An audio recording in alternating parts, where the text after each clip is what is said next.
Hello guys and welcome back to my new video. तो जैसा मैंने आप लोगों को बताया था अपनी कम्युनिटी पोस्ट में, मैंने ये स्पेसिफिक रिलीफ एक्ट की सीरीज़ स्टार्ट करी है, जिसमें ये मैं पूरा एक्ट डिस्कस करूँगी और जो भी इम्पॉर्टेंट केस लॉज हैं वो भी डिस्कस करूँगी। मैंने एक आपको आइडिया दे रही हूँ कि मैंने एसआरए ही क्यों सबसे पहले लिया। रीज़न बीइंग एसआरए एक ऐसा सब्जेक्ट है जो बहुत ज़्यादा इम्पॉर्टेंट है, प्रैक्टिकली बहुत ज़्यादा यूज़ में आता है सिविल लॉ की प्रैक्टिस में। पर आई डोंट नो वाई ये लॉ कॉलेजेस में पढ़ाया नहीं जाता है।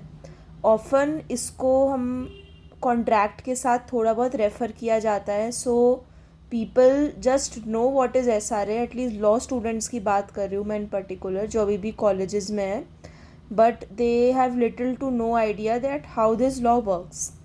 एंड प्रैक्टिस में जब जाते हैं तो S R A has a very important role to play. तो उस टाइम पे इन्हीं स्टूडेंट्स को एडवोकेट्स बनने के बाद प्रॉब्लम होती है। तो ये सीरीज़ स्पेशली उन लोगों के लिए है। आप लोगों को पूरा एक्ट समझाऊंगी, बेयर एक्ट एनालिसिस करेंगे, सिर्फ इन्फॉर्मेशन मैं आप लोगों पे नहीं डंप करूँगी। So I really hope that this video will be of help to you all. चलिए, तो स्पेसिफिक रिलीफ एक्ट 1963। तो सबसे पहले मैं डिस्कस करूँगी कि हमें ये एक्ट क्यों चाहिए। So what happens is, whenever there is a breach of a civil right, there has to be a remedy, and the most common remedy which we all know of is damages और compensation. Suppose X है, वो अपने घर में रहता है, Y उसका neighbour है, वाई ने न्यूसेंस करी कुछ एक्स के अगेंस्ट, तो वाई एक्स के पे क्या रेमेडी होगी वाई के अगेंस्ट? डैमेजेस। पर ऐसे तो क्या होगा, अगर वैस वाई जो है वो सपोज करिए पैसे वाला है, तो what will Y do? Y will continue to commit nuisance and he will keep on paying damages to X. Hypothetically speaking ऐसा होता नहीं है, पर सो हमेशा damages is not the solution.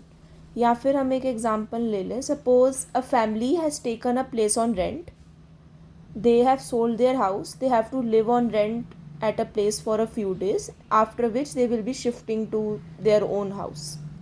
So tomorrow they have to shift, and say the landlord, their future landlord, refuses to give that place to them on rent.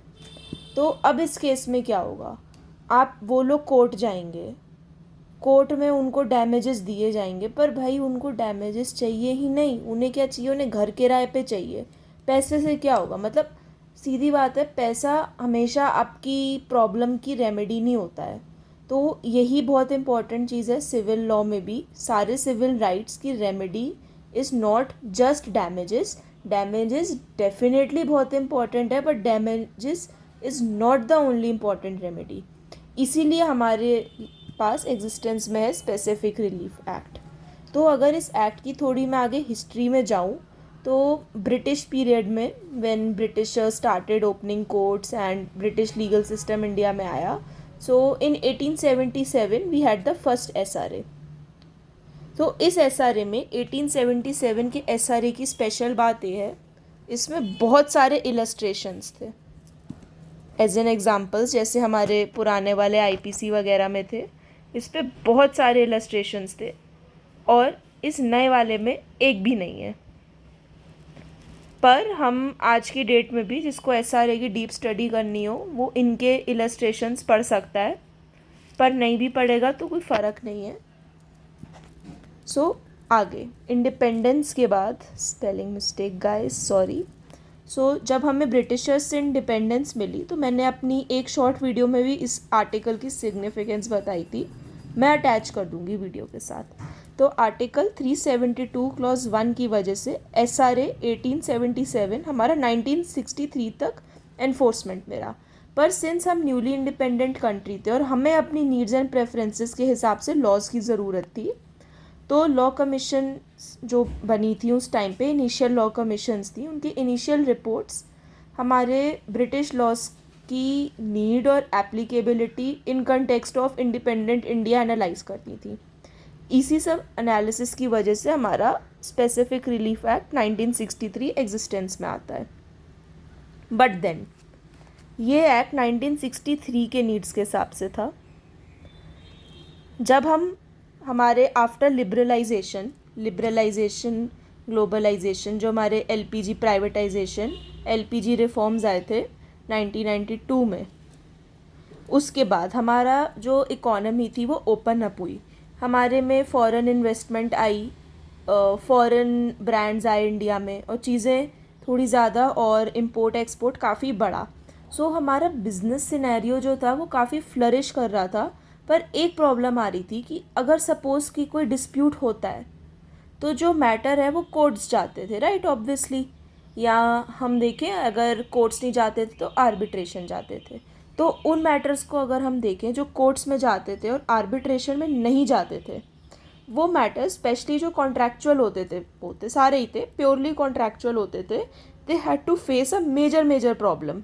Reason being कि specific relief जो contractual enforcement की बात आती थी, अगर contract में बात की गई है कि आपको ये बिल्डिंग 15 दिन में बनानी है, एंड इंस्टेड ऑफ डैमेजेस आपको ये बात कोर्ट से इन्फोर्स करानी है कि सामने वाला आपको बिल्डिंग बना के दे, तो enforcement of contract by the court, ये चीज़ बहुत रेयरली, ये स्पेसिफिक रिलीफ की रेमेडी बहुत रेयरली ग्रांट की जाती थी। और डैमेजेस उस टाइम पे भी, मतलब बिफोर 2018 आप ले लो, damages was the main remedy which would be given, and specific relief और जिसको हम कहते हैं स्पेसिफिक परफॉर्मेंस ऑफ कॉन्ट्रैक्ट्स, जो कि एसआरए का सबसे बड़ा पोर्शन है, वो बहुत कम ग्रांट किया जाता था।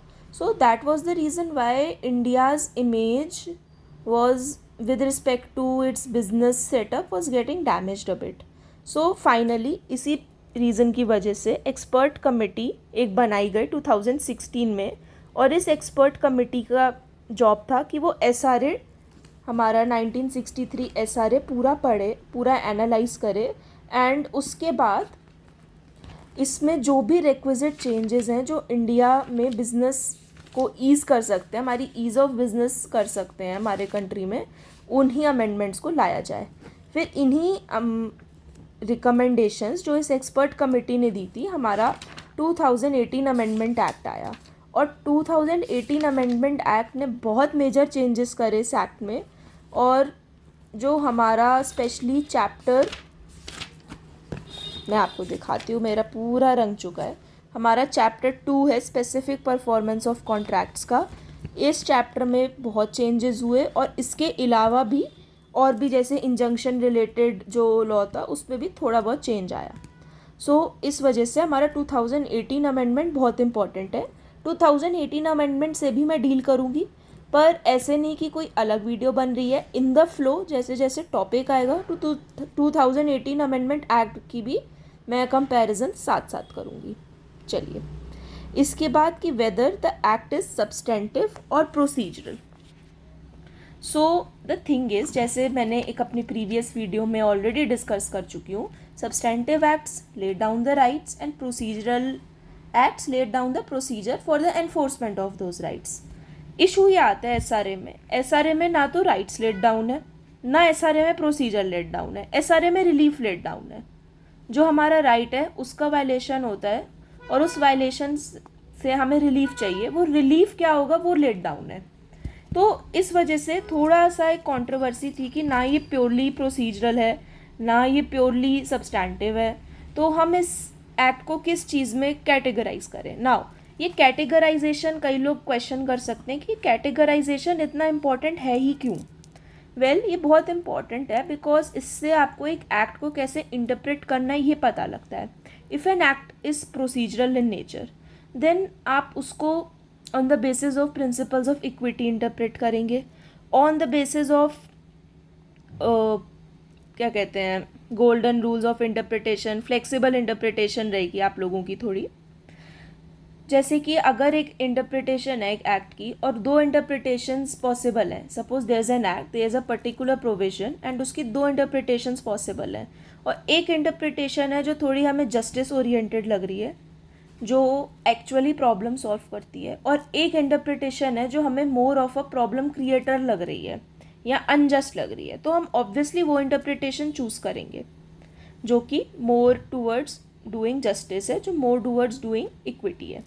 सो इसलिए ये कैटेगराइजेशन इम्पॉर्टेंट था तो काफ़ी कंट्रोवर्सी के बाद 2007 में Aadhunik steels limited versus Odisha manganese and minerals limited, इस केस में हेल्ड किया गया कि ये एक्ट प्रोसीजरल है। पर इस केस से पहले भी मोस्टली लोगों का यही मानना था कि एक्ट प्रोसीजरल है, बट स्टिल ये कंट्रोवर्सी एग्जिस्ट करती थी। चलिए, तो मैं आज की वीडियो यहीं फिनिश करती हूँ, क्योंकि मुझे लगा था ये थोड़ी मुझे 10 to 12 मिनट से ज़्यादा की वीडियो नहीं करनी है, वरना मेरे को एक तो व्यूज़ नहीं आते, दूसरा कि जो स्टूडेंट होगा जो ऐसी वीडियोस पढ़ेगा उसके लिए टू मच हो जाएगा इससे ज़्यादा, क्योंकि they won't be able to understand. So कल की वीडियो में जहाँ पे आप ये हेडिंग देख सकते हो, इस एक्ट का मैं एक ओवरव्यू दूंगी, और ओवरव्यू एज इन जो भी रिलीव्स डिस्कस्ड है इस एक्ट में, क्या स्ट्रक्चर है, पार्ट्स एंड ऑल, वो सब डिस्कस होगा, और act whether it is exhaustive और नॉट, इन दोनों क्वेश्चंस के साथ कल हम डील करेंगे। सो आई होप आपको मेरी वीडियो अच्छी लगी होगी। प्लीज़ आप इसको लाइक करें, शेयर करें, मेरा चैनल सब्सक्राइब करें, और अपने फ्रेंड्स को ये वीडियो भेजें जिनको SRA पढ़ने की ज़रूरत है, जो लोग अभी नए नए प्रैक्टिस में गए हैं। मैं आपको एज़ फार एज़ पॉसिबल जितना प्रैक्टिकल होगा उतना पढ़ाऊँगी, and please do like it. Thank you so much.